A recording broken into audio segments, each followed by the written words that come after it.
Question, it would be on energy policy, and it would be from Jim Ragsdale. This will go to Congressman Walz first. Well, we were all at the, or at least I assume Dr. Davis was at the Republican convention, where the most popular chant was "drill, baby, drill."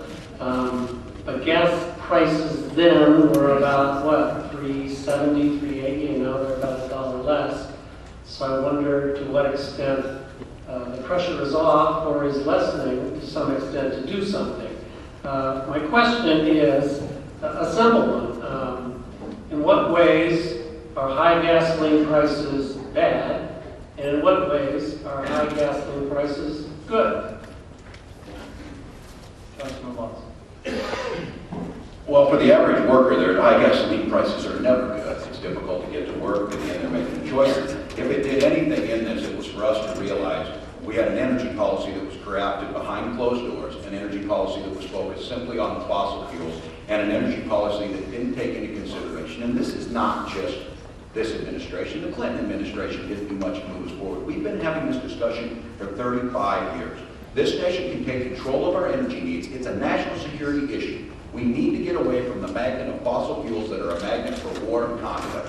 And these energy prices, the way they went up, forced us, and I was part of a bipartisan group. When you heard all the bickering in Congress, there were 20 members of Congress, 10 Democrats, 10 Republicans. The two closest, and we wrote an editorial together, Shelley Mankato, a conservative Republican from West Virginia, a coal state, writing it with me, this is the direction we need to go. It was praised across the country.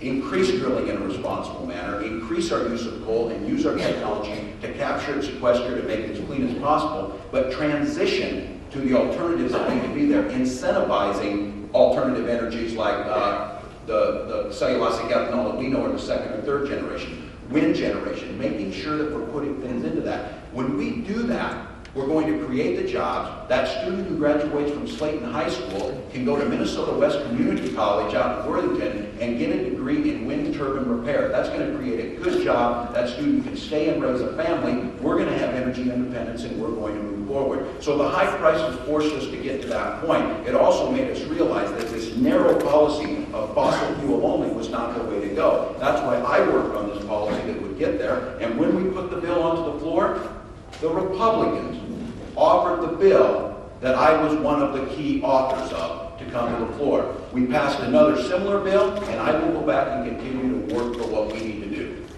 Thank you, Mr. Walz. Mr. Davis, you have 2 minutes. You know, I'd like to offer a comment about this similar bill. I assume that Congressman Walz is talking about the Pelosi bill. That's the one that passed. And that bill started off by saying we're going to forbid drilling 100 miles offshore. You go out to California and you look at that, and over 90% of the oil is supposed to be within 25 miles. This is just another no-drill bill in a political year prior to an election. Now, Congressman Walz, you did state last Thursday that you had voted 12 times against drilling. Some of those are gotcha votes, I grant you that. But voted against drilling in Anwar, have been persistently voting against it. In fact, in June, you called this idea that people have drill here, drill now, a red herring. How are we to believe you now that you want to drill when this is, you called it a red herring as recently as June? In July, you were strongly advocating the use it or lose it bill, which didn't really open up much new drilling at all. The oil companies have to drill on the land that they have. I'm not a petroleum engineer. I think there's more petroleum engineers in Exxon and our oil companies than there are in Congress. What we need to do is be listening to our engineers, to the people that are in the energy industry, and quit accusing them of just being greedy. They're Americans. They're workers. They have the best interest in this country at heart. And I can say that because I used to work as an engineer in the energy industry. And I saw this all the time in the nuclear power industry.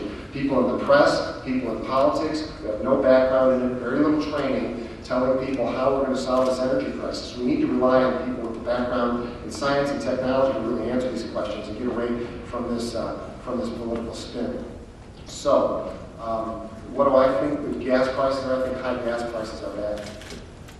I think that what we had since 1973, though, with the Clean Air and Water Act, is that we have improved our air quality with improved technology, with improved air quality from coal plants. And we need to continue that, but we're not going to be able to replace 85% of our energy in the next 5 or 10 years and transition away from fossil fuels. And there's a question whether we need to completely do that or not. That's the real question. That's what's brought our wealth here, is the big big part of that is the use of fossil fuels.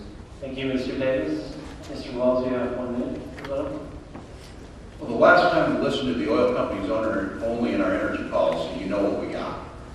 Being able to work across the aisle takes the ability to listen to both sides. It takes the ability to have people trust you. Now, Dr. Davis can tell you one way or another, but those people wrote the bill with me. It's the one we offered. The 12 that were offered by the Republicans only were gotcha votes, as Dr. Davis admitted, or they were giveaways to big oil. I'm not going to give subsidies to big oil at a time when we need to make sure our alternative energies are going. And when I hear that the energy companies, I assume that some of the ownership of British Petroleum are not American. I assume that much of this investment is not American. And there's no guarantee under many of these bills that the oil that came out that belongs to our grandchildren is ever going to be sold in this country. So we should give it to, now these leases that Dr. Davis is talking about, if they don't want the 68 million acres, then give them back. Someone in here might want them. There's plenty of ability. Why are they taking the leases? Someone would almost wonder if they're just trying to hold them. Thank you, Mr. Walz. We move on to the next question. Mr. Davis, first question. He gets to read. Oh, I'm sorry. And I want this one. The majority of the people are part of this bipartisan bill. Congressmen, people in Congress who were on it, voted against adjournment at the end of July. You voted for adjournment. It was 213 to 212. You were the deciding vote on that, 213 to 212. And in the midst of an energy crisis, we adjourned Congress. Well, almost everyone was on that bill, was willing to stay and work that out. So I think that that's a very, very important point that needs to be brought up. This idea that the oil companies are capable of colluding and controlling the market is just ridiculous. In the 1970s, 50% of the oil market was controlled by oil companies. And recently, it's 13%. ExxonMobil only controls about 3% of it. We have countries like Saudi Arabia, Iran, Venezuela, Russia. Those are the ones that, working together, OPEC, can actually collude and drive up the price of oil a lot easier than the oil companies can. Thank you, Mr. Davis. I want to remind the audience that we are supposed to really keep comments and reactions quiet if you can. That would be helpful. Thank you.